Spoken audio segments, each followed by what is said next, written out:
कहते हैं ना, अगर भक्ति में शक्ति हो तो हर कुछ संभव है। उगना महादेव और विद्यापति की कहानी ये बखूबी बयां करती है। तो चलिए जानते हैं देवों के देव महादेव की अपने भक्त के साथ निभाई एक अद्भुत लीला, जिसमें उन्होंने अपने ही भक्त के यहाँ लकड़ी से पिटाई भी खा ली। तो चलिए जानते हैं क्या है ये किस्सा। बात कुछ 1360 ईस्वी के आसपास की है। उन दिनों बिहार के विस्फी गांव में एक कवि हुआ करते थे। कवि का नाम विद्यापति था। कवि होने के साथ साथ विद्यापति भगवान शिव के अनन्य भक्त भी थे। इनकी भक्ति और रचनाओं से प्रसन्न होकर भगवान शिव को इनके घर नौकर बनकर रहने की इच्छा हुई। भगवान शिव एक दिन एक जाहिल गंवार का वेश बनाकर विद्यापति के घर आ गए। विद्यापति को शिवजी ने अपना नाम उगना बताया। विद्यापति की आर्थिक स्थिति अच्छी नहीं थी, अतः उन्होंने उगना को नौकरी पर रखने से मना कर दिया। लेकिन शिवजी मानने वाले कहाँ थे। सिर्फ 2 वक्त के भोजन पर नौकरी करने के लिए तैयार हो गए। इस पर विद्यापति की पत्नी ने विद्यापति से उगना को नौकरी पर रखने के लिए कहा।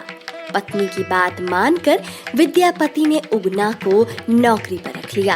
एक दिन उगना विद्यापति के साथ राजा के दरबार में जा रहे थे। तेज गर्मी की वजह से विद्यापति का गला सूखने लगा, लेकिन आसपास जल का कोई स्रोत नहीं था। विद्यापति ने उगना से कहा कि कहीं से जल का प्रबंध करो, अन्यथा मैं प्यासा ही मर जाऊंगा। भगवान शिव कुछ दूर जाकर अपनी जटा खोलकर एक लोटा गंगा जल भर लाए।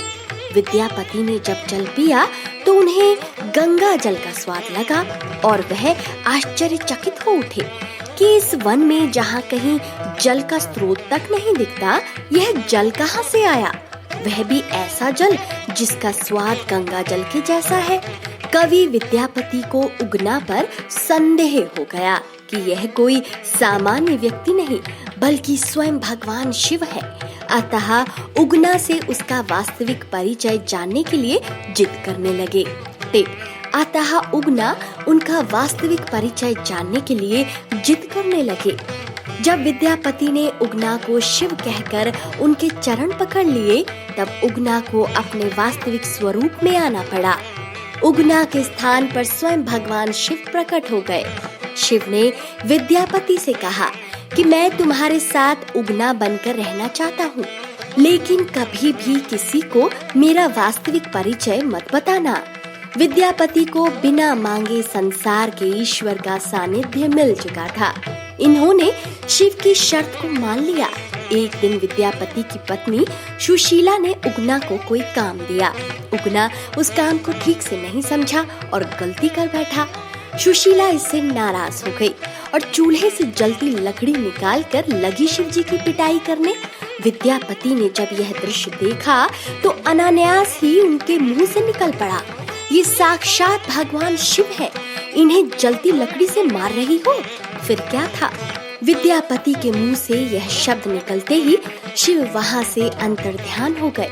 इसके बाद तो विद्यापति पागलों की भांति उगना उगना कहते हुए वनों में, खेतों में, हर जगह उगना बने शिव को ढूंढने लगे। भक्त की ऐसी दशा देखकर शिव को दया आ गई।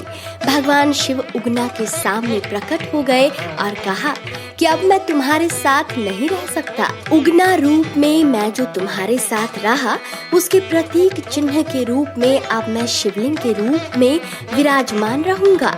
इसके बाद शिव अपने लोक लौट गए और उस स्थान पर शिवलिंग प्रकट हो गया। उगना महादेव का प्रसिद्ध मंदिर वर्तमान में मधुबनी जिला में भवानीपुर गांव में स्थित है। तो दोस्तों, आपको महादेव की ये कहानी कैसी लगी, अपनी राय कमेंट सेक्शन में जरूर दीजिए और इस वीडियो को ज्यादा से ज्यादा शेयर कीजिए। हर हर महादेव।